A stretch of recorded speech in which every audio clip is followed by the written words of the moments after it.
Assalamualaikum warahmatullahi wabarakatuh. Di sini saya dan teman-teman sedang berada di Kampung Keramik di Noyo. Kami akan melakukan observasi dan wawancara di salah satu produsen keramik, yakni Bapak Samsul Arifin. Nah, sebelumnya perkenalkan, saya Andri Triansyah Putra. Saya Erna Kurniasari. Saya Aditya Cahyo Pratama Putra. Saya Aisyah Nuristia. Saya Alfa Zadanil Falahi. Nah, sekian perkenalkan singkat dari kami. Jadi di sini saya sedang berbicara dengan Bapak Samsul selaku pemilik toko dan pembuatan souvenir. Jadi Bapak bisa jelaskan secara singkat tentang sejarah kampung keramik di Noyo ini? Keramik di Noyo ini sudah ada secara turun-temurun.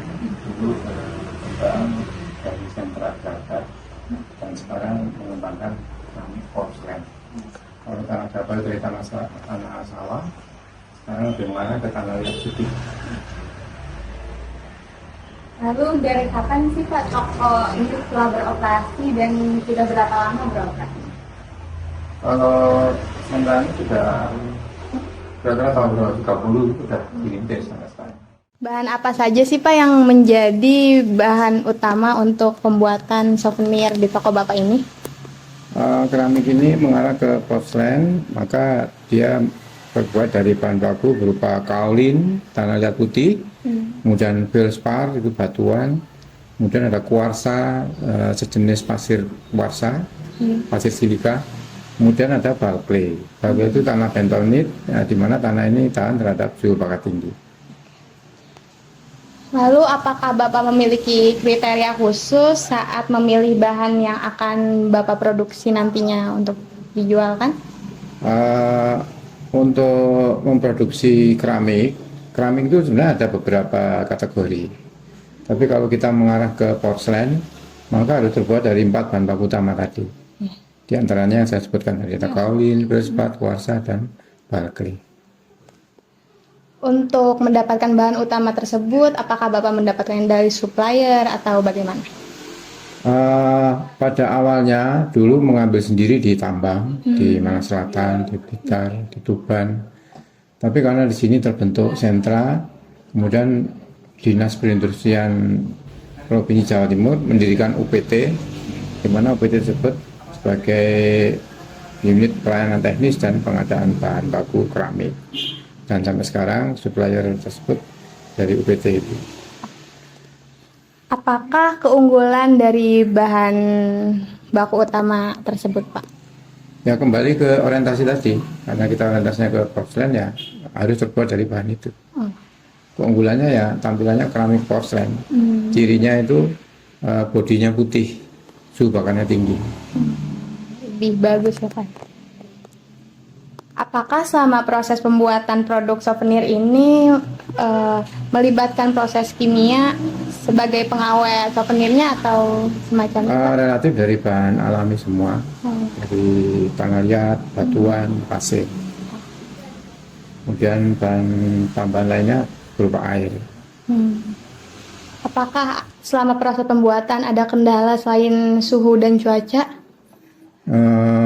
Relatif tidak ada secara internal karena teman-teman pengaji ini sudah berpengalaman sehingga berupaya untuk menekan risiko-risiko kegagalan di produksi. Untuk ketahanan dan keawetan dari produk yang Bapak produksi ini itu biasanya awet berapa lama nih, Pak? Kalau keramik porselen ini karena dibakar dengan suhu 1200 maka dia tidak akan terpengaruh kecuali terkena suhu di atas itu. Kalau digunakan untuk hiasan, untuk peralatan makan minum, untuk souvenir, relatif masih awet. Tapi kalau dia digunakan untuk kebutuhan tertentu, dibakar suhu 2000 misalnya, ya mungkin rusak. Iya. Apakah Bapak memiliki tips and trick agar souvenir ini lebih tahan lama gitu? Kalau tahan lama, ya kembali ke orientasi tadi. Cuma bagaimana kita memilih bahan baku yang bagus. Artinya di kaolin itu juga ada beberapa grade. Di feldspar demikian, di pasir kuarsa juga demikian pula di balkley. Nah untuk itu fungsi UPT Nah, kebetulan di UPT ini juga ada labnya untuk uji bahan sebelum diproduksi. Itu bagian dari upaya untuk menjaga stabilitas kualitas bahan. Dibandingkan souvenir yang berbahan plastik, resin, atau polimer, apa yang menjadi keunggulan dari bahan yang Bapak pilih ini? Sepengetahuan saya, dari sisi material sendiri keramik itu mempunyai cerita sendiri.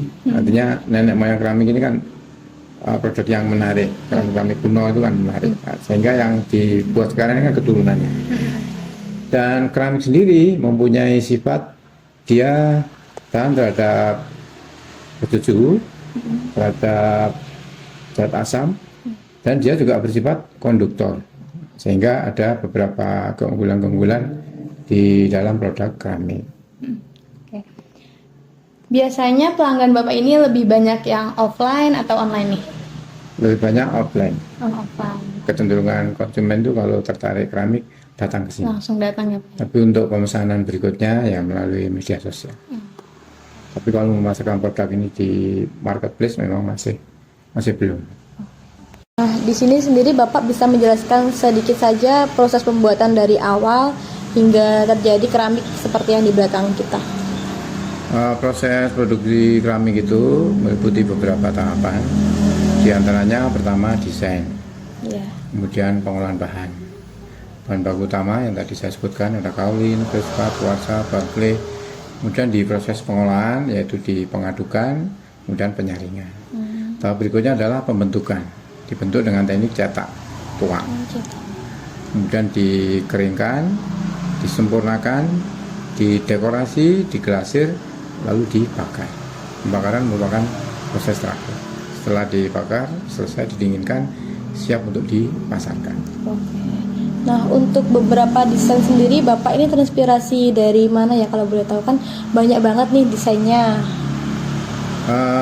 Yang pertama, tentu saja kalau di kampus ini memang ada riwayat perkembangan desain.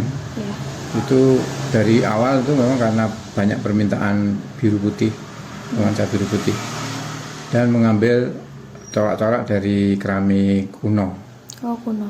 Tapi sekarang mulai berkembang, desain-desain itu menyesuaikan dengan kebutuhan souvenir pernikahan. Kalau temanya begini, sebenarnya bentuk begini, warna ini. Kemudian bisa juga sebagai elemen estetis untuk interior. Jadi kalau rumahnya gayanya begini, bagusnya keramik begini, yang ngikuti itu. Di antaranya saya mengembangkan keramik yang nuansa natural produk. Jadi warna-warna yang warna tanah itu sendiri. Iya. Itu saja sih Pak, terima kasih. Nah, sekarang kami berada di ruang produksi. Nah, apa saja sih yang langkah-langkah yang diperlukan? Nah, pertama-tama kita di desain. Kemudian desain sudah jadi, kami memerlukan beberapa bahan, yakni seperti yang ada di sini, ada kaolin, felspar, kuarsa, dan ball clay. Nah, berikut langkah-langkah yang kami paparkan untuk membuat keramik.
Setelah proses dekorasi, selanjutnya proses pembakaran dengan menggunakan gas LPG, yakni dengan suhu 1200 derajat selama 10 jam.